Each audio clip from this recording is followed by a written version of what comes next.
Friends नमस्कार। आशा करती हूँ आप लोग अच्छे होंगे और खुश भी होंगे। आज हम इस वीडियो में फिर से एक महत्वपूर्ण विधानसभा क्षेत्र के बारे में बताने आई हूँ, जो शायद आपका भी विधानसभा हो सकता है या आपके बगल के या रिश्तेदार के या कोई भी सभी संबंधी जो होंगे उनका ये विधानसभा क्षेत्र हो सकता है। तो आप लोग उनके पास यह वीडियो भेजना न भूलें, क्योंकि आप लोगों को मैं बता देती हूँ केसरिया विधानसभा क्षेत्र के बारे में इस वीडियो में मैं बताने जा रही हूँ। अगर आप लोगों ने अभी तक हमारे चैनल को सब्सक्राइब, वीडियो को लाइक और कमेंट नहीं किया है तो जल्द ही कर ले, क्योंकि आप लोगों को कमेंट करने से, लाइक करने से मेरा मोटिवेशन बढ़ता है और मुझे बताने की आप लोगों को इच्छुक जगता है कि मैं आप लोगों को और भी बढ़िया वीडियो बना के दूँ जो आप लोगों को अच्छे लगे और आप लोग दूसरे को भी शेयर करें।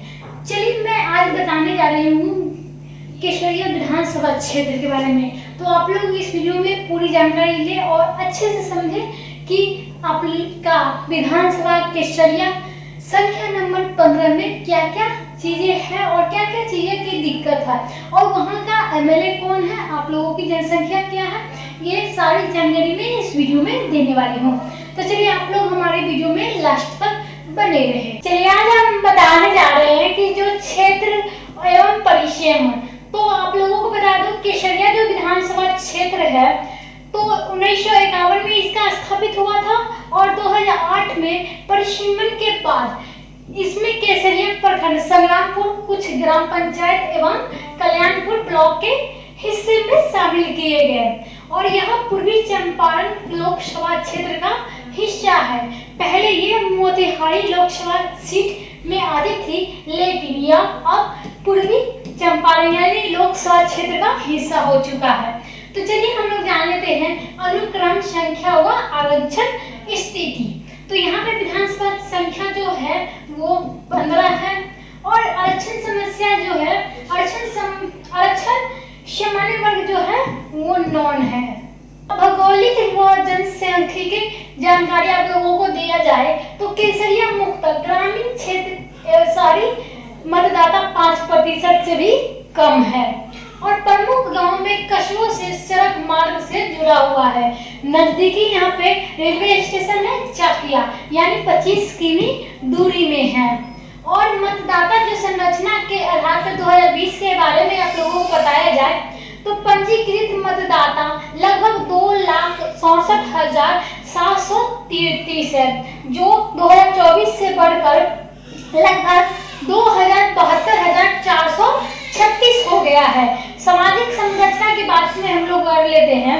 सूचित जाति जो है 11.4%, मतदाता कितना है 30,522 और अनुसूचित जनजाति यानी 0.35% है और मतदाता कितना है तो 937। मुस्लिम वर्ग कितना है तो 13.9%, 37,215 मतदाता है वहाँ की।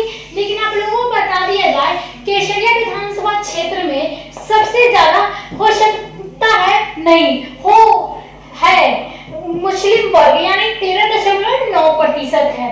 यहाँ पे अनुसूचित जाति देख सकते हो और अनुसूचित जनजाति देख सकते हो। चलिए मतदान प्रतिशत लगभग 55 से 57% है। 2020 में 56.5% रहा, जिसमें महिलाओं की भागीदारी पुरुष से लगभग 12% अधिक थी और शहरी मतदाता कितना था तो 5% और ग्रामीण वाले जो है वो 95% प्लस था। तो आप लोग जान ही सकते हैं कि केसरिया विधानसभा क्षेत्र में सबसे ज्यादा अधिकतम मात्रा में ग्रामीण लोग वहां पे बसते हैं। चलिए पूर्व के चुनाव परिणाम, तो विधायक पार्टी और मत बीच विभाजन जो मार्जिन है वो देखते हैं। तो यहाँ पे आप लोग देख सकते हो 1950 से 1995 यानी 5 साल के अंदर में जो पीताम्बर सिंह 4 बार, यमुना यादव 2 बार विधायक रहे हैं, वो भी कौन पार्टी से तो सीपीआई पार्टी से। और यहाँ पे सीपीआई का मजबूत प्रभाव रहा। 2000 में देख सकते हो मोहब्बुल्लाह जो समता पार्टी 2000 के बाद में जदयू पार्टी से खड़े हुए थे और जीत भी हासिल की। वोटिंग बदलते यहाँ पे हम लोग बात कर लेते हैं 2005 में अक्टूबर, यानी राजेश कुमार बबलू देव यानी आरजेडी के नेता थे, उन्होंने जीत भी हासिल की। और मत विभाजन की बात कर लेते हैं तो आरजेडी के आपसी 2005 में हुई थी। यहाँ पे 2010 की हम लोग बात कर लेते हैं तो सचिंदर सिंह यानी बीजेपी के नेता थे और उन्होंने जीत भी हासिल की। पहली बार बीजेपी जीत हासिल की और वो भी कितने वोट से, तो 36.7 वोट से। और यही पे हम लोग बात कर लेते हैं 2015 की। तो 2015 में डॉक्टर राजेश कुमार ने आरजेडी से जीत हासिल की और इन्होंने वोट कितना मिला, तो 62,902 वोट, 47.5%। और बीजेपी को कितना मिला, तो बीजेपी को 16,000 मिला, वो भी बीजेपी हार गई थी आरजेडी से। 2020 की बात कर लेते हैं तो शालिनी मिश्रा जो जेडीयू पार्टी से खड़े थे और 40,219 वोटों से जीत हासिल की। और इनका प्रतिशत निकाल दिया जाए तो 26.59%। और आरजेडी जो था वो 9,227 वोटों से। हम लोग जान लेते हैं 2025 में विधानसभा चुनाव के संभावित समीकरण। तो इतिहास में लगातार बदलते राजनीति समीकरण दिखाते हैं कि यह निर्वाचन परिणाम जातीय गठजोड़ उम्मीद में क्षेत्रीय मुद्दा पर निर्भर है। मुस्लिम, यादव, कोरी, राजपूत, ब्राह्मण समाज की नियामक भूमिका निभाते आए हैं। ईश्वर जाति का समीकरण नियामक हो सकते हैं। आगामी चुनाव की अधिकांश पार्टी रणनीति योजनाओं में सहमति उम्मीदवारों की घोषणा से परिणाम प्रभावित हो सकते हैं। यहाँ जन स्वराज जैसे नए राजनीतिक विकल्प भी संभावित प्रभाव डाल सकते हैं। हम लोग देख लेते हैं निष्कर्ष। केसरिया विधानसभा क्षेत्र बिहार एक गतिशील मतदान सीट है जिसकी राजनीतिक समय समय पर बदलती रही है। 2020 में जेडीयू की शालिनी मिश्रा की जीत की नई दिशा दिखाई थी। आगामी चुनाव में जातीय समीकरण, उम्मीदवार छवि, दल गठबंधन और स्थानीय मुद्दे पर जैसे वार्ड अवसंरचना, कृषि, सतत विकास परिणाम प्रभावित करेंगे।